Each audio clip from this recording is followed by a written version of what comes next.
یہ میرا دور گھبرائے ہوئے لوگوں کا دور ہے، پریشان لوگوں کا دور ہے۔ ڈپریشن کے مریضوں کی تعداد 65% تک پہنچ گئی ہے۔ اس قدر زیادہ لوگ ڈرے ہوئے، پتہ نہیں کیا ہوگا۔ جو غریب ہو گیا وہ جانتا ہے شاید کبھی بھی میرا ہاتھ نہیں پڑے گا، جو بیمار ہو گیا وہ سمجھتا ہے کہ شاید کبھی تندرست نہیں ہوگا۔ تو کمزوری آ گئی اور تیزی کے ساتھ آئی۔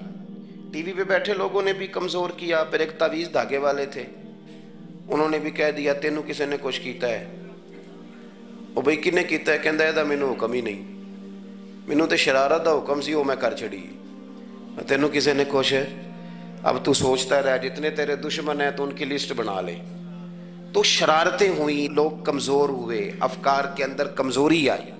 رسول کریم صلی اللہ علیہ وسلم لوگوں کو طاقتور کرتے، توکل کا درس دیتے، توحید باری تعالیٰ کے ستھرے جذبے حضور اپنے غلاموں کو عطا فرماتے، ان کی فکری حضور تربیت فرماتے، فکری۔ اللہ کے رسول صلی اللہ علیہ وسلم غار ثور میں موجود ہیں، ساتھ سیدنا صدیق اکبر رضی اللہ تعالیٰ عنہ۔ کفار جو گرفتار کرنے والے تھے، پیچھے لگے ہوئے تھے، وہ غار ثور کے دروازے تک آ گئے۔ جس طرح ڈاکٹر بول دیتا ہے، وہ کہہ دیتا ہے کہ اب جناب مشکل ہے، اگلے ہفتے آپ چلے جائیں گے، تو وہ جو کمزور لوگ ہیں انہوں نے اگلے ہفتے کیا جانا ہوتا ہے، وہ جب ڈاکٹر بتاتا ہے اسی وقت ہی فوت ہو جاتے ہیں۔ وہ کہتے ہیں اگلا ہفتہ تو لیٹ ہے، اسی وقت ہی سمیٹ لیتے ہیں سامان سفر۔ اور کچھ لوگ ایسے تھے، ڈاکٹر نے کہا کہ جناب آپ کی رپورٹس بتاتی ہیں کہ آپ بہت جلدی چلے جائیں گے، تو انہوں نے کہا جناب آپ جو کہہ رہے ہیں اپنے علم کے مطابق کہہ رہے ہیں، پر ہونا تو وہ ہے جو میرا رب کریم چاہے گا۔ یہ وہ جذبات ہیں جو ہمیں رسول کریم علیہ السلام نے عطا فرمائے۔ دیکھو حضرت ابوبکر صدیق رضی اللہ تعالیٰ عنہ کے ساتھ حضور غار ثور میں موجود ہے۔ کفار جو گرفتار کرنے والے ہیں وہ دروازے تک آ گئے، بالکل دروازے تک۔ جناب صدیق اکبر رضی اللہ تعالیٰ عنہ ان کو دیکھ کر تھوڑا سا گھبرائے، اپنے لیے نہیں، ذات مصطفیٰ کے لیے گھبرائے، کہیں حضور کو کوئی تکلیف نہ پہنچ جائے، تھوڑا گھبرائے۔ یا رسول اللہ وہ تو قریب آ گئے، اور اگر انہوں نے پیروں کی جانب جھک کر دیکھا تو وہ تو ہمیں دیکھ لیں گے۔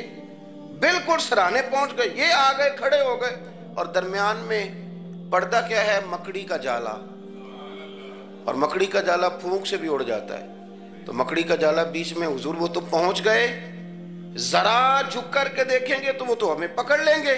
اب یہ وقت تربیت ہے، اور وہ تربیت جو محبوب نے اپنے اس عظیم صحابی کی فرمائی، اس تربیت کو میرے رب کریم نے قرآن مجید میں بیان فرمایا۔ حضور فرماتے ہیں، رب فرماتا ہے کہ فرمایا محبوب نے، فرمایا لا تحزن، ابو بکر گھبرانا۔ یہ ایک موقع ہوتا ہے جب انسان کو گھیر لیتی ہیں مشکلات چاروں جانب سے، اور جو بھی آتا ہے وہ اسے مایوس ہی کرتا ہے، لیکن حالات کے سہمے ہوئے لوگوں کو بتا دو حالات بدل جاتے ہیں، ایک جیسے نہیں رہتے۔ کہا لا تحزن، ابو بکر گھبرانا، کیوں؟ ہماری فوجیں آ کے انہیں پکڑ لیں گی، یا اندر ہمارے پاس کوئی ایسا اسلحہ موجود ہے کہ ہم ان پر چھوڑ دیں گے تو یہ مر جائیں گے۔ لا تحزن، ابو بکر گھبرائیے مت۔ کیوں نہ گھبرائیے؟ اس لیے کہ ان اللہ معنا، بے شک اللہ ہمارے ساتھ ہے۔ جن کے ساتھ رب ہو انہیں گھبرانا نہیں چاہیے۔ انہیں گھبرانا، یہ جو مسلح کی قوت ہوتی ہے، یہ دعا کی طاقت ہوتی ہے، دعا صلاح المومن، یہ جو قوت ہوتی ہے انسان کے پاس، یہ جو اس کے پاس ہتھیار ہوتا ہے کہ آج رات منا لوں گا میرا رب کرم فرما دے گا، یہ جو اس کے پاس قوت ہوتی ہے یہ اسے کمزور نہیں پڑنے دیتی، اسے طاقتور رکھتی۔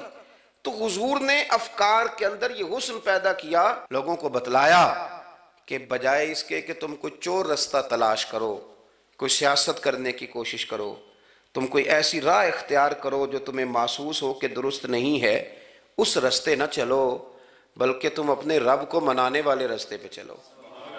اور ترمذی شریف میں حدیث ہے، حضرت انس بن مالک رضی اللہ تعالیٰ عنہ فرمانے لگے کہ کریم محبوب علیہ السلام فرماتے ہیں کہ اپنے دکھڑے دنیا داروں کو نہ بتانا، سیٹھوں، نوابوں، چودھریوں، چاپلوسی کرنے کی ضرورت کوئی نہیں، اپنے دکھڑے دنیا داروں کو نہ بتانا، ورنہ اللہ تمہیں کبھی غنی نہیں فرمائے گا۔ فرمایا اپنے دکھ اپنے رب کریم کی بارگاہ میں عرض کرنا، جلدی یا دیر سے اللہ تمہیں لوگوں سے بے نیاز کر دے گا۔ تربیت فرمائی۔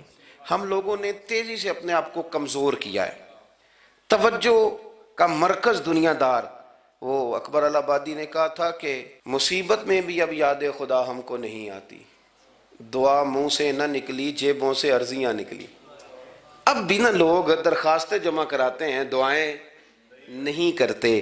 تو بھائی ایک تو یہ کہ توحید باری تعالیٰ کے بارے میں اصل نظریات، افکار کا حسن، پاکیزگی، اور آپ کا اپنے رب کی جانب پورا توجہ کرنا۔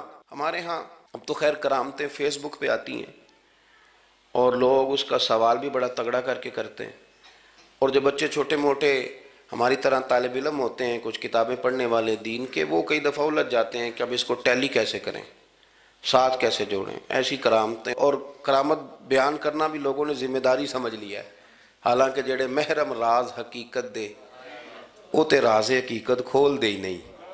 اے جنہ ویکھیا نہیں او کرن گلاں، جنہ ویکھ لیا او تے بول دے ہی نہیں، تو بات ہی نہیں کرتے۔